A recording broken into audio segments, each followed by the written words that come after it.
les gars, ça dit quoi non? Ça va crioler dans notre couloir. Bref, lookez ce Mbindi journal jusqu'à la fin. Il y a un mot très important que je dois vous dire avant de take le virage. Père, c'est l'heure de passer à la vitesse supérieure. Alors, bienvenue dans le Mbindi journal, le journal de ceux-là qui n'ont pas le time de look les infos à la TV.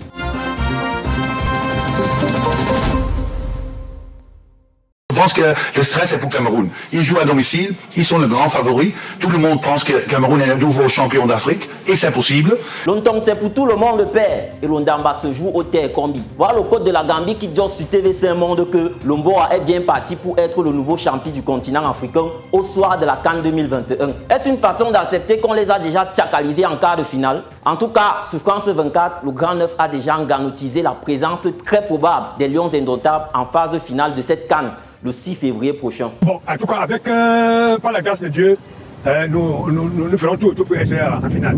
Je dis bien, nous ferons tout et tout pour être en finale. Parole d'un champion un jour et pour toujours. Sur la CA TV, Jean-Paul Akono apporte un dernier condiment de motivation en disant aux Lions indomptables que s'ils choisissent l'offensive, qu'ils foncent sans relâche. Et si c'est la défensive, père, qui ne baisse pas la garde jusqu'à la fin du match. On aura aussi pu as à Claude Leroy, ancien coach des Lions dans les années 80, son avis. Mais sûrement, il était très occupé du côté des Toudi, au palais présidentiel, où il a été décoré au rang de chevalier de l'ordre du mérite camerounais par le représentant du Nomgi, Samen Bondo Ayolo, ministre directeur du cabinet civil. Il n'a pas manqué d'exprimer le yamour qu'il porte pour Lomboa, qui pour lui est l'un des pays les plus hospitaliers au monde. Combi, est-ce que la belle Nifa de la CI va à ça? Quand on est en couple, il y a toujours les maths à un genre. Mais ça ne veut pas dire qu'on ne se y a plus mot. Depuis quelques dés, c'est les nerfs et non les bébés nés entre Lomboa et la CI, à la suite d'un clash qui a begin après le match des Camers face aux Comoriens, selon Canal 2. Les Ivoiriens sont comme dangereusement sur la toile avec des messages de Shiba. Père,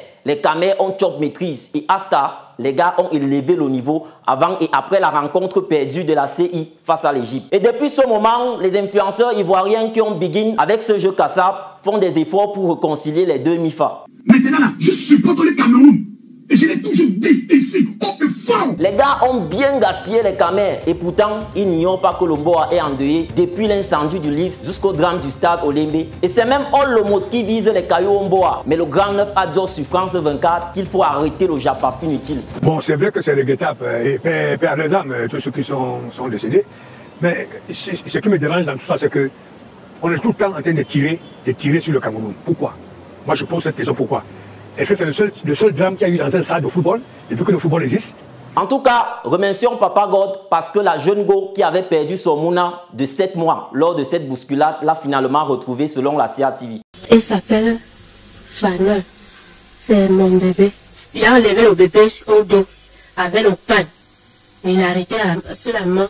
Quand les gens ont commencé à pousser, l'enfant est tombé. Cependant, sur Vision 4, un ancien média officier de la CAF dit que la faute ne revient pas au Mboa. Des officiers de sécurité de la CAF et de la FIFA ce jour ont failli à leur devoir et à leur mission. Ils ne cherchent pas à blâmer ni le comité d'organisation locale, ni le gouvernement camerounais. Et sur Canal 2, c'est le Terminator, un collectif d'avocats formé dans la ville de Boya, issu du cabinet Lydian Law Office, réclame $1 million à la CAF pour dédommagement des familles victimes. Combi, quand on dit déjà trop droit là, moi je look seulement, parce qu'il y a les ouais ici dehors qui fallent seulement les têtes des gens. Voilà l'Afrique de l'Ouest qui ne fait que briller par ses coups d'État. Déjà 3 sur la période de fin 2020 jusqu'en janvier 2022. Après la Guinée-Conakry et le Mali, le Burkina Faso vient également d'être sanctionné par la CEDEAO. Des sanctions économiques et politiques fortes qui pourraient avoir un impact sur la stabilité sociale du pays. Mais la société civile qui soutient la junte militaire au pouvoir dit que nous osons donc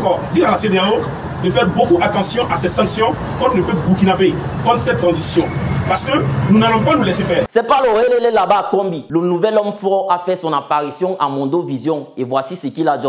Lorsque les conditions seront réunies, selon les échéances que notre peuple aura souverainement définies, je m'engage à un retour à une vie constitutionnelle normale. Cependant, les analystes et les observateurs parlent des raisons mutines. Et pas de la population. Les populations se sentent complètement délaissées et abandonnées. Donc en fait, c'est des soubresauts, c'est des régimes qui sont en train de mourir. C'est pas la démocratie qui meurt parce que je ne qualifierais pas ces régimes de démocratie. Bref, revenons au Boa où l'ambiance est toute différente. La CATV dit que la fête de la jeunesse sera célébrée cette année dans une ambiance marquée par le recul de la pandémie Covid-19 d'après un bilan du MinSanté. La situation épidémiologique nationale fait état de 117 123 cas positifs, parmi lesquels nous avons encore 996 cas actifs, 67 personnes hospitalisées, dont 25 sont sous oxygène. Nos péricars vont donc pouvoir gérer la onzaine de la jeunesse au calme dans leur localité, puisque les défilés seront décentralisés selon le MIGEC sur la CATV. Cependant, grâce à la fête du football qui se tient au Mboa, le monde entier découvre les magnifiques danses culturelles des peuples autochtones. Africa 24 nous présente la culture des Falé, crémiers occupants du Nord Cameroun. Leur danse traditionnelle fut importée du Mali dans les années 1800. La CATV, quant à elle, nous révèle la danse mystique d'Ndjoundjou du Nord-Ouest, dans la ville de Bamenda, à la chefferie d'Egbe. Une danse qui permet aux initiés de communiquer avec le monde des morts. Quand quelqu'un meurt, après quelques années, on doit payer un hommage à la mémoire du défunt. Et c'est dans cette occasion-là que les Djoudjou dansent. Yo les gars, yo vous dis un bindi ouais avant de take le virage.